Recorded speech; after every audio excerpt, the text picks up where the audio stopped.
मुल्क द नूर बरखो परंग द स्वात मदन की हम द नबी आखिरुल ज़मान रहमतुल लिल आलमीन हज़रत मोहम्मद मुस्तफ़ा सल्लल्लाहु अलैहि वसल्लम द जश्न विलादत रज़ मज़हबी जोश और खरूज सलामान ज़िले शवे आशिक़ानी रसूल जलूस द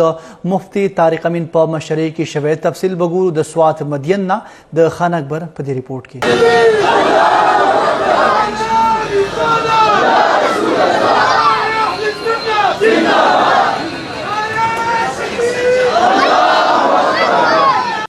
आशिक़ान रसूल यो लुए जलूस چې کوم دی هغه د سوات مدین په سیمه باندې د مفتیانو صاحبانو علما کرامو د ژوند د هرې شعبې سره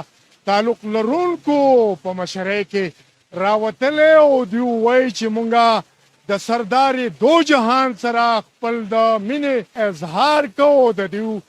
مخونه چې نن کوم دي هغه داسې ښکاري چې د خوشحالو او د اخترونو یو لویه ورځ چې کوم د هغه نن جوړه ده ټول امت مسلمه ته عید میلاد النبی ډېر ډېر مبارک شي. صاحب نن داسې صاحب دنیا ته راتګ ورځ دی چې خلکو به خپلې لوڼه ژوندۍ ښخولې خلکو به خپلې لوڼه ژوندۍ ښخولې او شراب زنا هر قسمه ګناه چې دی په معاشره کې عامه وه تر دې پورې چې د الله په کور خانه کعبه کې 360 بوتان پراته وو خو چې محبوب دنیا ته راغی نو د الله رب کریم د محبوب دنیا ته راتګ په صدقې باندې د الله دا توره کعبه چې د خانه کعبه هم الله ته په شکرانه کې په سجدې شوه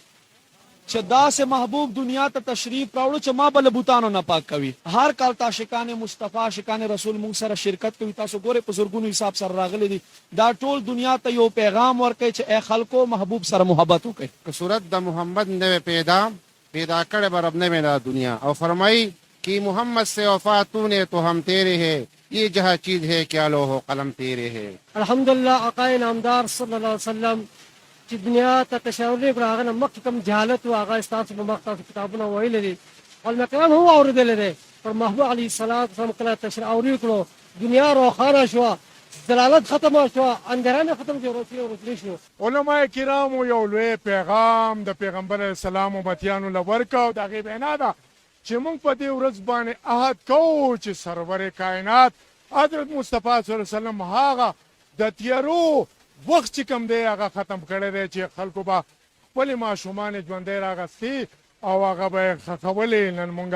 په دې ورځ ډېر زیات خوشحاله یو پیغام ورکوو چې یاره دا ورځ مانځئ او دا خوشحالۍ چې کوم دي دا د یو بل سره شیر کوئ.